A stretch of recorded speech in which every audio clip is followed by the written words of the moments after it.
EA's been conducting some bold experiments with the Battlefield franchise these past couple of years. Battlefield Heroes is the most surprising by far. Few would have expected to see this venerable series applied to a cartoon shooter built around MMO-style progression mechanics. But though Battlefield Heroes may not cost money, your time is certainly valuable. Is it worth whiling away the hours here?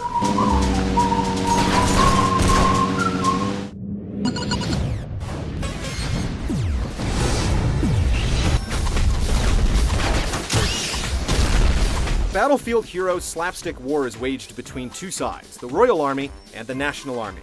Each looks very much its part in this goofy cartoonization of the deadliest war in history.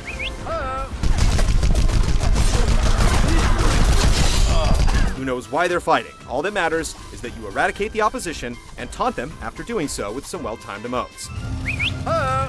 As of now, the war takes place over 4 maps, some focusing on firefights between infantry, others on using vehicles. The rules are classic Battlefield. Capturing locations on the map causes the enemy team to lose more points, or tickets, when its members die. The first team with 0 points loses. Though it seems like it'd be easy to deplete 50 points with 2 teams of 8 blasting at each other, the matches can be pretty deliberate, owing largely to Heroes' MMO-style game mechanics. By doing pretty much anything, from injuring enemies to capturing bases, your characters accrue experience, and eventually level up. This allows you to purchase and upgrade class abilities to suit your playstyle. The Sneaky Commando's stealth and troop traps abilities will appeal to you if you prefer sniping and subterfuge. If you like the front lines, the rough and tumble gunner has the skills to dish out pain and the resilience to stay alive. And no squad is complete without a soldier, whose straightforward combat abilities are bolstered by key support skills, particularly his group heal.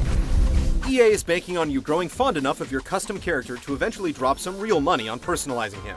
You can't miss the store option in the game client. It's where you go to buy the stuff you need to actually play effectively, like weapons and auxiliary items to heal yourself and repair your vehicles.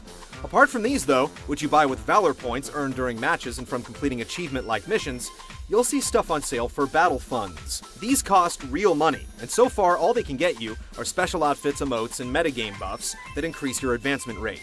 In other words, there isn't anything for sale that'll give you a direct edge over your enemies in a firefight.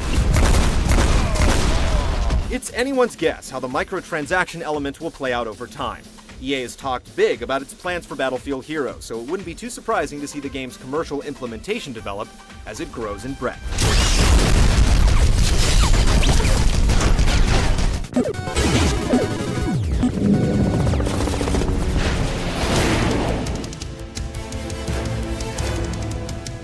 Befitting of the ways it's cribbed from MMOs, firefights in Heroes can be quite deliberate and protracted. You'll usually have a way to escape or prolong an engagement, whether it means splitting the scene with a burst of speed or coming back from the brink with a well-timed heal. It almost feels like you're playing an MMO more than a shooter at times. The game is at its best when it allows you to take advantage of all the tools it offers when actualizing your absurd strategies. For instance, there's little that's more gratifying than hopping into a plane, flying towards a capture point as you lay down fire, then jumping out and parachuting down into the fray. In Battlefield Heroes, the most fun is often found in the least tactically sound execution. Luckily, there's a countermeasure to whatever's assailing you more often than not. One man against a tank may seem like stacked odds until you realize that the little guy can put a big dent in it with a bazooka. Or send it flying with a special ability. In cartoon land, Battlefield logic often flies out the window, but it's still easy to die when you're grossly outnumbered. If you're among the unlucky players who are experiencing connection problems, getting ganged up on is the least of your concerns. Battlefield Heroes uses the anti-cheating program Punkbuster, and at this point, it's booting legit players more often than it should. Random disconnects are also common.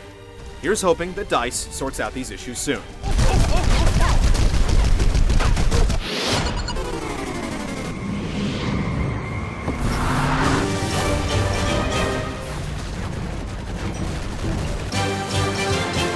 All the crazy things you can do in Battlefield Heroes make sense in the context of its baddie cartoon aesthetic.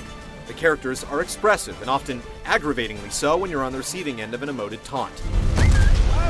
Given how off the wall some of the purchased outfits are, it's sometimes difficult to identify a friend from a foe until the red name pops up, but the variety ensures that the Warzone will seldom look tame. The sound effects are in line with the cartoony productions, and as for the soundtrack, well, prepare to whistle the infectious theme song in your sleep.